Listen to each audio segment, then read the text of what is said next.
Well, good morning. I'm gonna go live. JC was live just a little bit ago, and a lot of guys were on. I don't know if anybody will jump over here from JC's channel, but some of the other guys thought I would go live here at my new store. Over here trying to get some work done. Kind of walk around. Hopefully the signal's good in here. I'm using my little laptop, my little Chromebook and everything. Thought I would just give y'all an update of what I'm doing in here. We're still doing a lot of construction, as you might see. I'll do around here. Let me flip on a few lights in here. We've got some painting to do, and let me flip on this. Oh, there goes the light. You can see good with that now. But we're out here at the new Napa store, the new soon-to-be Napa store. Hopefully we can get it open by October 1st. Still a lot of construction. We finished all the insulation with the, let me walk around here. I'll show you what we did. We put up this foam insulation on the glass. See, this was a glass showroom. Hey, Diesel Tech, Tim. Hey, Lakeside. Yeah. I'm gonna show a little bit of what we're doing in here. Now, this is the rigid foam insulation that we put up on the walls. What we did, like I said, this was a glass showroom at one time, and so we just put. We got this rigid insulation on both sides of the glass. We put it up, siliconed it. We had to put this barrier in between so we could get in between for the metal and that. And then on the outside, we have metal. Let me see if I can. Hey, Sarge.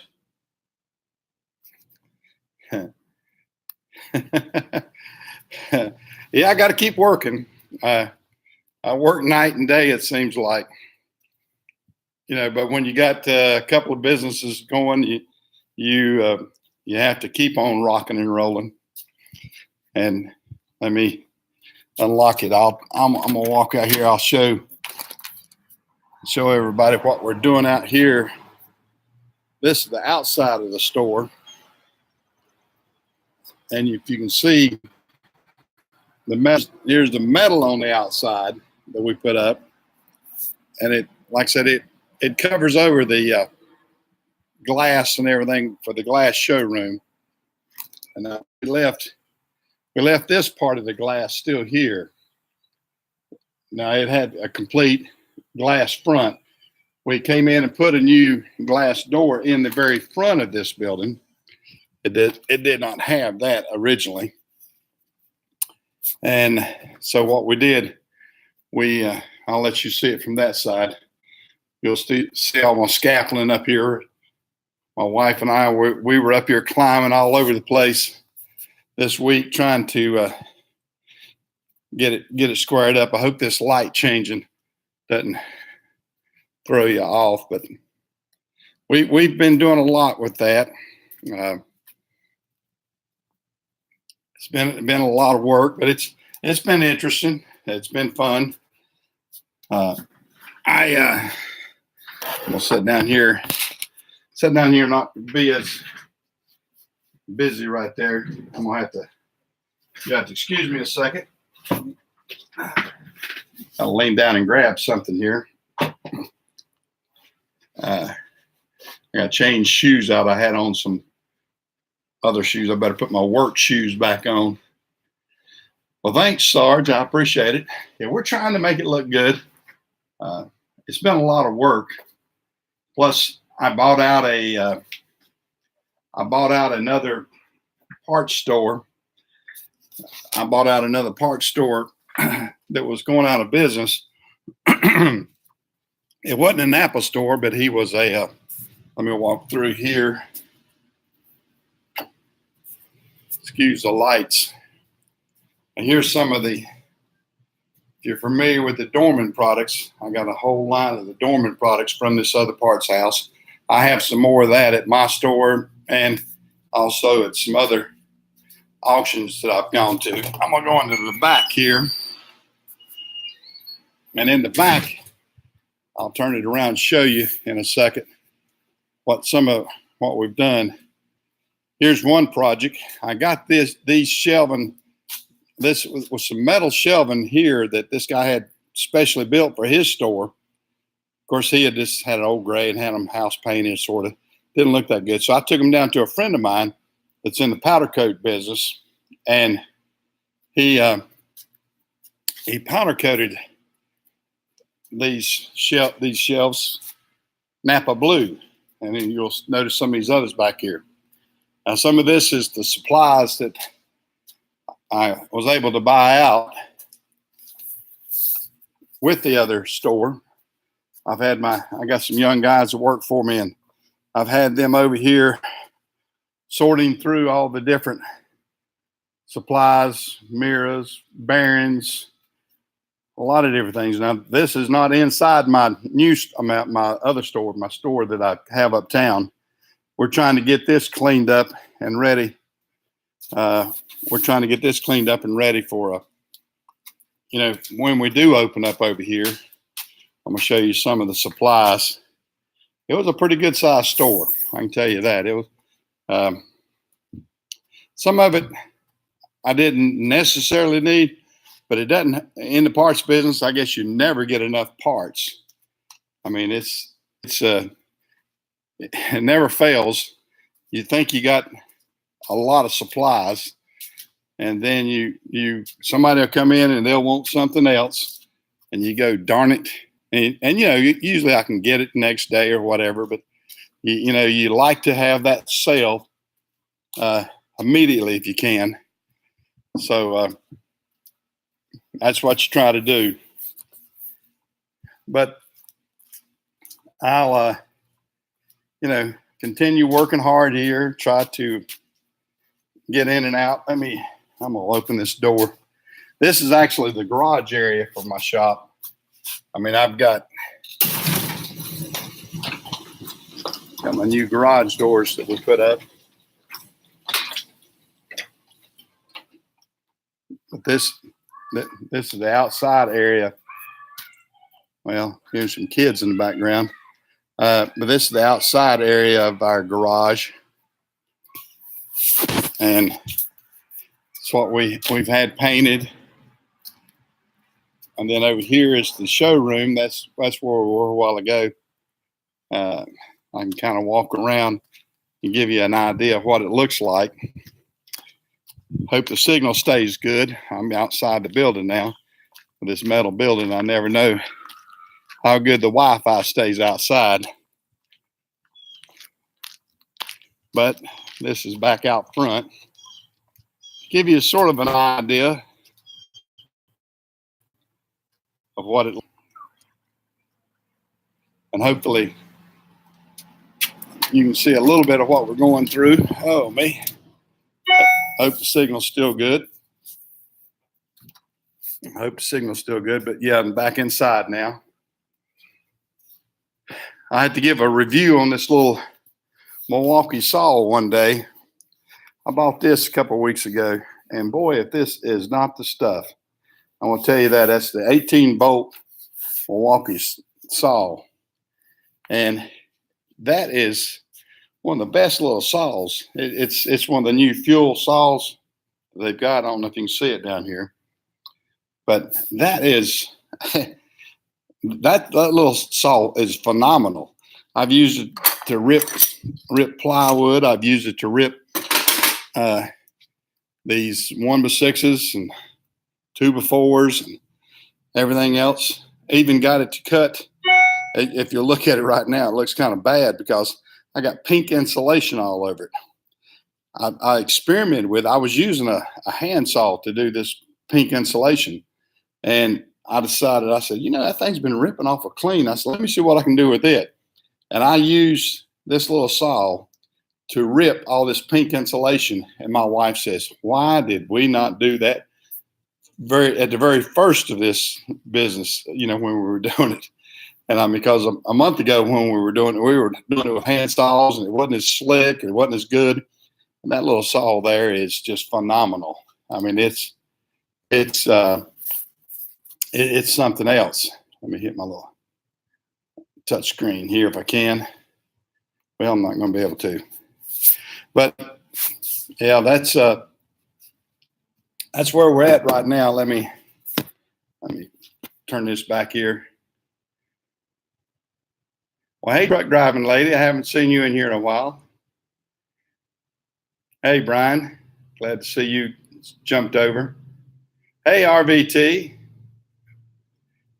yeah, I'm trying to hustle, RVT. I'm trying to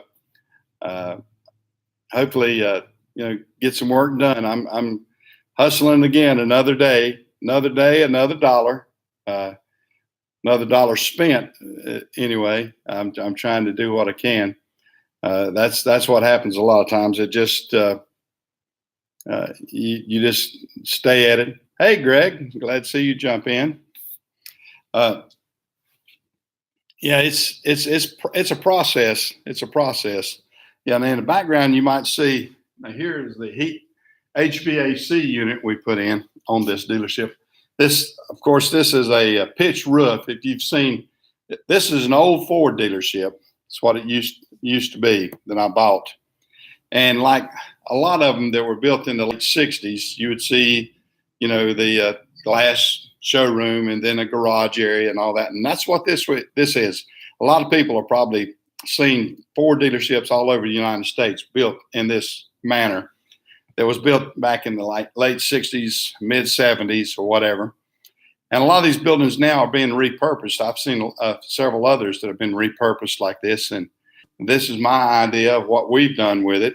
And hopefully it's coming out good. Like I said, we took out some of the salesmen's booths, I guess, or rooms, and made a bigger area right here to go through to my parts. And what we're going to do a little bit like, if you'll notice right here, where we built these, well, we bought these tables. We're going to use sort of like a Apple type setup, whereas you've got the big tables to deal with instead of having just the old countertop and everything. And, you know, a lot of times the guys just, you know, have an old counter and it gets all cluttered up. And that's why mine is at the other building. It's all cluttered up. And I'm trying to clean this one up and make it so when a customer comes in, they got a little bit better experience than they do of saying, well, that's just an old dirty parts room or parts house. I mean, we're still going to have the feeling of the old parts house that you're mostly used to, but I want to be able to bring in the younger customer, the women, and, you know, people like that. And Napa, that's the way they're wanting us to go. And I'm going to try to adhere to that. And I think it's going to look good. It's going to have a cleaner look to it, I hope. And if we can do that and continue on with what we have, then I'll be happy with that. But, you know, it's fun to have a little challenge and do all these different things. Back here, I don't know if I'm bragging on my carpentry work or complaining about my carpentry work, but I had to go in here and as I knocked out these, we had two little showrooms right here, or not showrooms, offices. We knocked that out so we could go into the main office the way it used to be, because that's going to be a parts area. We're going to put a partition wall back here and put this back for my wife wants this as her office. So I'm, you know, got to please the wife. So I've got to fix her office up. And then mine, I haven't done much with my office except throw a chair and a recliner in there so I can enjoy myself. Oh man, let me set it back down here. I'll sit back on the desk. And there's usually the traditional way you see my office with my sign and the old window and everything. But it's been a challenge. Now, one thing I've got, and let me show you this. I'm kind of brag on this. show you this right here. Here is a Napa Auto Parts suit, as you'll see. And that came from my business partner, who is actually, he's a big old boy. He's 6'7". He's a gas man he was with Chase Elliott when he had this. He was Chase Elliott's gas man on his Infiniti car. As you'll see, it says JR Motorsports on it there, and great clips. And that's back when it was the Nationwide series before it was Infiniti. He was on that. And he gave me his fuel suit. And I'm going to put that up on the wall. Yeah, my other store's still open. yeah, that's a pretty cool suit there. That's Landon Walker. You can look him up. He's the gas man for the 24 car on the Winston Cup side. Well, it's not Winston Cup. It is to me. That's what I still call it. I guess what do they call it now? Monster Energy Series or whatever it's called. But he's the gas man for the 24 car on Sundays, and on Saturdays he's the gas man for Elliott Sadler. And prior to that, he was with, of course, Bill Elliott's son, Chase Elliott, before he went to Elliott Sadler. He has a contract with Hendrick Motorsports, and then JR Motorsports is sort of a subsidiary, I guess you might say, almost of Hendrick Motorsports, Junior Motorsports, Dale Earnhardt Jr. So he basically works for Dale Earnhardt Jr. On Saturday, and then works for Hendricks on Sunday. But I think it's meshed together all in the same one. But I'm able to get that for my Napa store. And then also he was able to get me a hood off of his Winston Cup car, off of Chase's Winston Cup car that I got. And I'm going to be placing that up on the wall too. So I'd give a little bit of, shout out to NASCAR, and, since Napa sponsors them and everything, and and then on the drag side, they sponsor Ron Capps. So it's fun to live in this area, and you're able to meet some of these people. And like I said, even Landon is going to be is a business partner of mine right now. He and his wife, and we're gradually bringing them into the FedEx business, because they're going to be my retirement. Basically, I can't keep doing this forever. My son is an electrical engineer, and he does not want to do the trucking part. So my wife and I, when we met up with the Walkers a few years ago, I ran into Landon on a business venture. He is a contractor with Amazon. I'm also a contractor with Amazon, but my primary thing is FedEx. I've been with FedEx on my 32nd year now, going into my 32nd year with FedEx. And I'm the oldest contractor in the state of North Carolina, and South Carolina too, for that matter. I guess for both Carolinas, I've been in it longer than anybody else. I'm not the oldest in age probably, but I'm the oldest. Well, maybe the oldest in age now too, as old as I'm getting. But I've been with them since 1987. It was RPS way back then. And then RPS got bought out by FedEx somewhere in the 90s. I don't know exactly when that was. Yeah,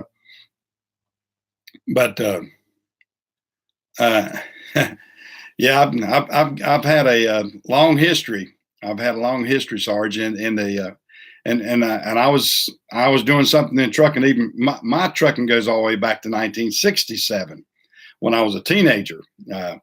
I started with a company called Carolina Freight Carriers, which is here in my hometown. That's where it was started. And I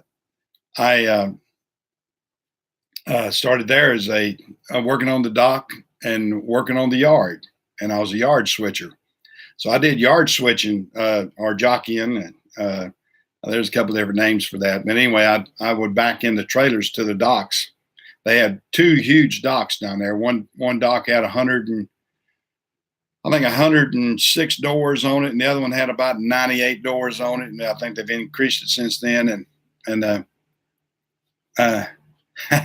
Yeah, That means you're old too, Doug. If you remember RPS, yeah, RPS was a division of Roadway. It was Roadway Package System. That's what RPS stood for. And then they just dropped their Roadway part because Roadway kind of went away.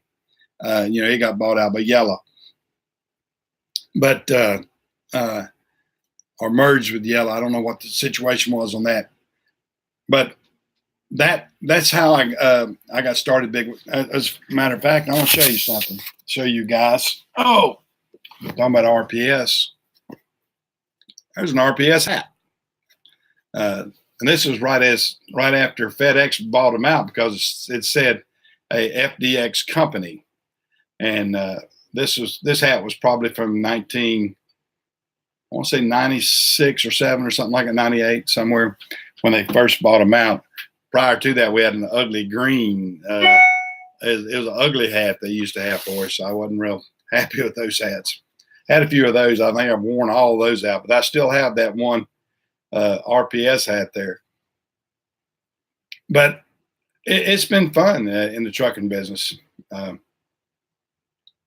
You have a tenant who used to be with them. Yeah, that's RPS was it was an interesting thing, and I'm glad I got started on the ground floor of it, really, and that's how I was able to progress, I guess, as fast as I did through the system, because I got in it early on, and I've also done that with the Amazon, but I'm still the jury's still out on the Amazon trucking part. Amazon knows a lot of things, but Amazon has yet to master the trucking end of it yet. They're trying, and they probably will. They probably will get huge on it. They're trying some things now with vans that I don't see how anybody can do it because it's so expensive. But the part of the line haul, I'm involved with it, but it's a challenge. It really is. It's a challenge to go along with that. But my FedEx is the backbone of my business. That is the backbone. I'm proud to say, and I'm glad that say that I'm involved with it. I'm glad to work hard at it. And I guess you're wondering about the Napa. A lot of people say, well, how did you get Napa? Well, my Napa store in my area, I guess you might say he was struggling a little bit. And I was one of his big customers. And he kept hitting me up. Oh, you ought to just buy me out. You ought to just buy me out.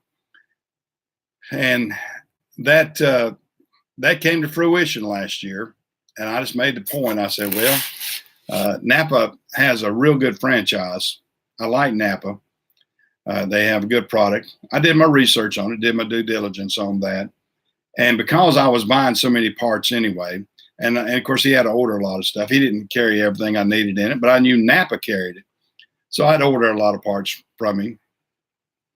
And I made a decision. I said, well, if I'm going to do that, then maybe I can better manage what parts I do need, because even with my major suppliers, sometimes it would get to the point where they wouldn't have the part that I needed immediately. They'll say, well, I'll order it for you.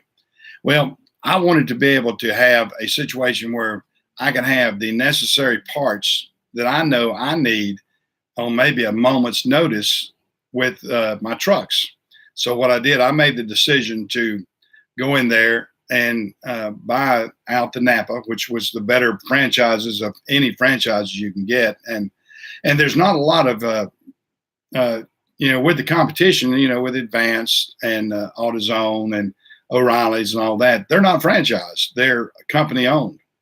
And there's not a lot of latitude that you can do with that. And Napa being a franchise owned, I thought that would be a good opportunity for me to actually get a very vital, strong company behind me, which I have. And now that I can grow this business, and I've got my partners, like I said, Landon Walker and his wife are coming in, and they're going to help us, or they are helping us on the trucking end. And we're trying to train them to carry the business forward and do the things that we want to do. So that's a little bit of what I'm doing. I enjoy it. And some people look at me and they go, aren't you at retirement age? No, I'm not at retirement age. I'm past retirement age. I'm not going to retire though. I'm not going to retire. Uh, I actually, the I had a Social Security lady call me this morning, and I have yet to even take my Social Security yet. And some people ask why, and it's a business decision, and I'll give it to you like that. And I've got to, there I have, with my accountant and everything else, and we have to check everything. You've got to make sure you make the right decision at the right time. And of course, the government will penalize you if you take it at the wrong time. So I'm trying not to do that, and I feel like I've got that under control. I'll be able to maximize that, and get all the money, and of course I kind of keep my own salary going too. So I'm not a fool there. I want my salary going from my businesses. So I've got that, and everything should work fine. So far so good. I'm happy with the way it goes, or is going, and I hope to keep everybody informed of what I'm doing, and I hope you're enjoying my channel and that kind of stuff. And give me comments. Tell other friends to give me a thumbs up, thumbs down, whatever. Kind of keep me informed of what you think about my business. I try to be positive. I try to be a positive person. I don't try to get involved in too much of the some of the YouTube drama out there. I tell you, I used to get tickled that my mother would never watch soap operas when we were growing up, and I used to, would flip on TV. She said, "Well, just cut that off." I said, "Oh, really?" She said,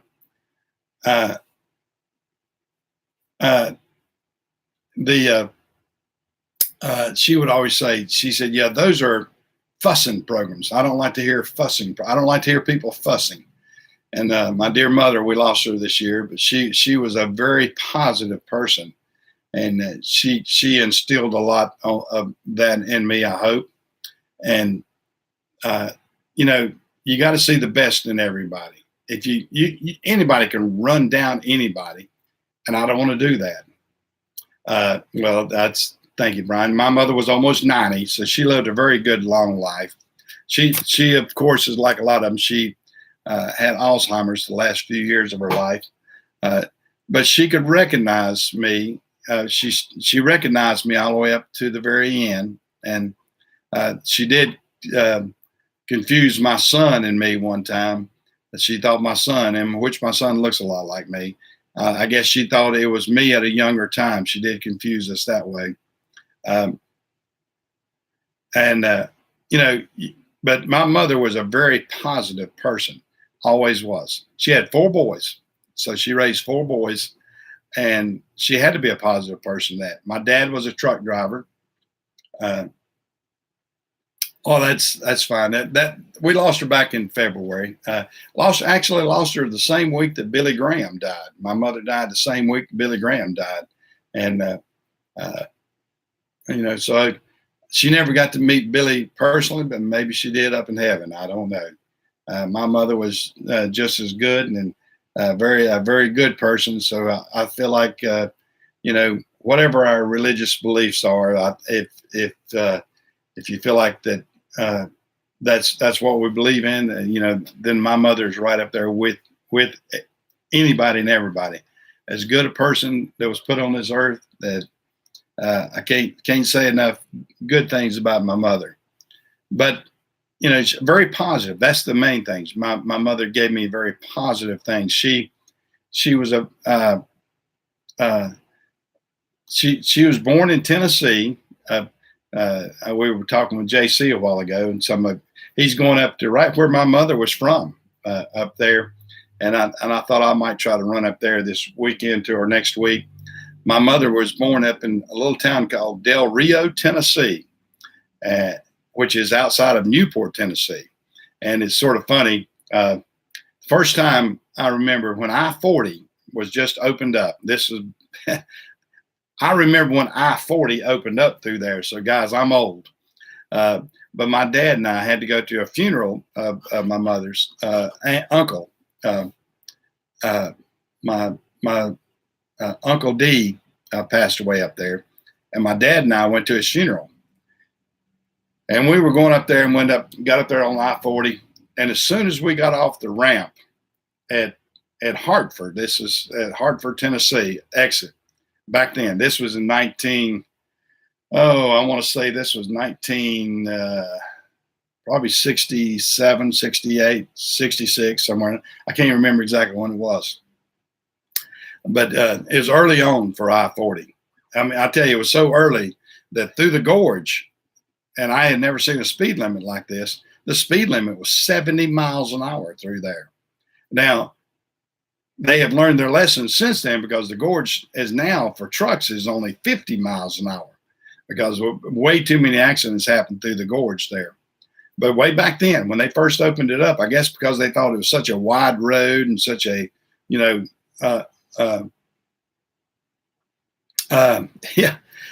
Well, what I was going to say about Hartford, when we got off the Hartford exit, Ryan, it was a dirt road. Right as we got off the ramp, it was dirt road from the Hartford exit. The last part of the paving was the exit ramp. After the exit ramp, it was completely dirt, and it was dirt going both directions. And of course, we left and went toward Del Rio, which was a little small town. Del Rio, even then, I don't know what the population is now. I think they finally got some pavement out there. It's been paved for a while, but I think still parts of that, as you go way on out there, is still dirt. You'll get in some rough spots, but we drove the dirt road probably 25, 30 miles out through there to get to that little town of Del Rio. Yeah, well, that's about right. Del Rio is about where it ends, but I want to say it's a good. It feels like 25 or 30 miles. Maybe it might have been shorter, but it felt like 50 almost, because there was nothing but a dusty dirt road, and we're going to this funeral, and Uncle D's church was way up on the hill, so we went up on the hill, and it was an old country church, and if you've never been to one of those old country services, you need to do it. You've seen probably depictions of it in movies and everything else, but you're talking about salt of the earth. You're talking about, I mean, this is up there where Dolly Parton's from. This is where you've seen well, I want to say impoverished, but that's not a good depiction of the area. They were not impoverished in the sense that these people are salt of the earth. These people are great people that, they know how to make a living. Or like my Uncle D used to say, corn was made to make mash. It wasn't made to